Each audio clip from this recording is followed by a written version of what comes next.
Moving along this week on the Don't Tell Mama Sports Podcast, we got tough news to talk about here, Dan. We got tough news.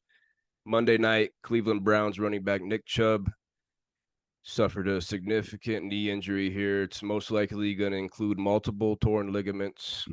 The little bit about Nick Chubb here. This was his sixth season with the Browns. He's only missed 7 games in his first 5 years. He had 48 touchdowns on the ground in those 5 years. He's coming off a career high 1,525 rushing yards and 12 rushing scores. The second time he's had 12 rushing touchdowns in a season. Dan, if we forgot, he tore his LCL, PCL, and MCL in this same knee his sophomore year at Georgia. This knee has to be done. If you want to ask me my opinion, this knee has to be done. He's obviously out for the season. Coach Stefanski came out and said that Monday night he's obviously done for the season. Dan, what's the probability here that his career is over?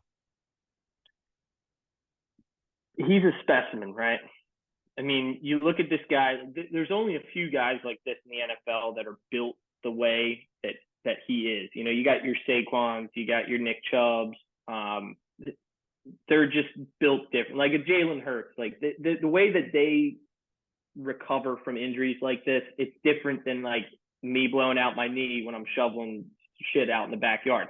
Like, I believe Chubb will play again. Will he be as effective? I don't think so. I really don't think that you can take 2 of these injuries in your lifetime and come back and be as dominant as he was. I mean, you have this guy squatting, 800 pounds. He's not going to be able to get to that form ever again. It's a heartbreaker. I mean, people are just your regular everyday NFL fans are very, very sad to see this. Yeah, even if Nick Chubb isn't on your fantasy team, I feel like the majority of fans root for him, even though he's on the lousy Browns. We saw immediate reaction from Max. Nick Chubb is one of his favorite players, a keeper for a handful of years. We saw his immediate reaction in a video Monday night. Go back and look at that. That's on YouTube.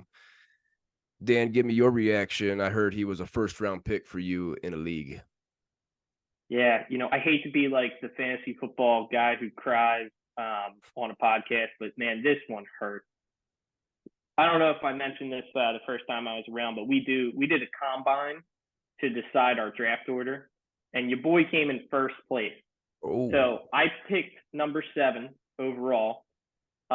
My reason behind that was my friends are so dumb. I know Nick Chubb is going to drop to number 7, and he could be the RB1 this year. Oh, yeah. Well, it didn't work out that way for me. So now I'm stuck with looking at the remnants of my team that are, that were the 18th pick. Like I got Josh Jacobs at 18. It just hurts so bad because Nick Chubb was my hero running back. He really was. And now I got to rely on that Josh Jacobs, and it's just not the same. Yeah, Josh Jacobs has not looked good either. No. Let's finish up this segment here about Nick Chubb with this. Dan, we see Kareem Hunt just signed this morning, Wednesday the 20th, 1-year deal up to $20 million. Jerome Ford was probably the number 1 waiver wire pickup in a lot of people's leagues last night. How do you see this backfield playing out? What's the percentage of touches? How do we split this backfield? I think you're going to see a lot of Jerome Ford this week. I think you'll see Kareem work his way in on third down.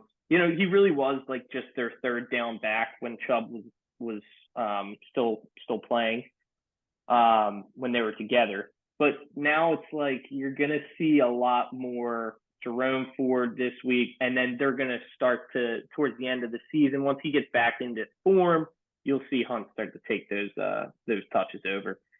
I would still say, if you got Ford on your bench this week, it might be worthwhile to start him if you're dealing with an injury. I know Saquon just got ruled out. It's not a bad play. So I don't think Hunt's going to step right in and take all the touches. Yeah, I was sitting there last night, Tuesday night, waiver night, thinking, do I want Jerome Ford? Do I want Kareem Hunt?